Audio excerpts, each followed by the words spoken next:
We're looking right now at some live pictures from the Ronald Reagan Presidential Library in Simi Valley, California. There you see Jeb Bush talking about something that is a little awkward for him, Iraq. Governor Bush has struggled with this topic, of course, for months. In May, his inability to answer basic questions about his brother's decision to invade. He gave 4 different answers in 4 days. He literally had years to prepare. Everyone knew those questions were coming, and that set off alarm bells in many GOP circles. It was perhaps the first big sign that maybe Jeb Bush was not quite ready for prime time. Governor Bush's debate performance last week did not much alleviate those concerns. Asked what he would say to the families of service members killed in the Iraq War, he made somewhat of a shaky pivot to attacking the Obama administration. Knowing what we know now, with faulty intelligence and not having security be the first priority when we invaded, it was a mistake. I wouldn't have gone in. Here's the lesson that we should take from this, which relates to this whole subject. Barack Obama became president and he abandoned Iraq. He left, and when he left, Al-Qaeda was done for. ISIS was created because of the void that we left. And that void now exists as a caliphate the size of Indiana. To honor the people that died, we need to stop the Iran agreement for sure, because the Iranian mullahs have their blood on their hands, and we need to take out ISIS with every tool at our disposal. So that's Jeb Bush at last week's debate, taking a question about his brother's war and giving a winding answer about the Obama administration. On his speech tonight, he went even further, taking that attack to Hillary Clinton. Here's what he said just minutes ago. And where was the Secretary of State? Where was Secretary of State Clinton in all of this? Like the president himself, she had opposed the surge, then joined in claiming credit for its success, then stood by as that hard-won victory by American and allied forces was thrown away. In all of her record-setting travels, she stopped by Iraq exactly once.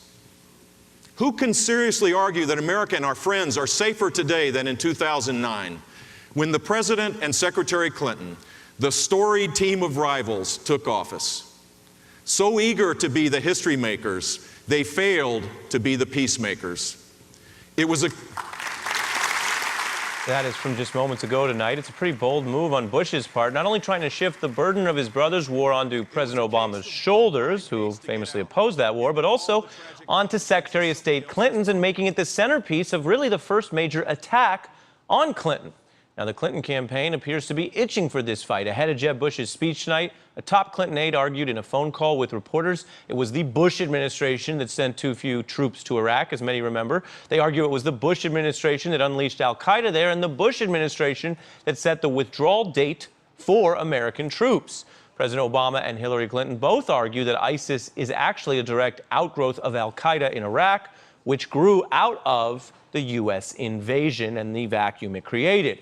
Now, Republican voters don't have to take the Obama-Clinton line on this. Turns out they can now take it from the man who's been eclipsing Bush in this GOP primary and who isn't going away, like it or not. Donald Trump has been so many things in this campaign. Turns out one of them, in his estimation, is Iraq war critic.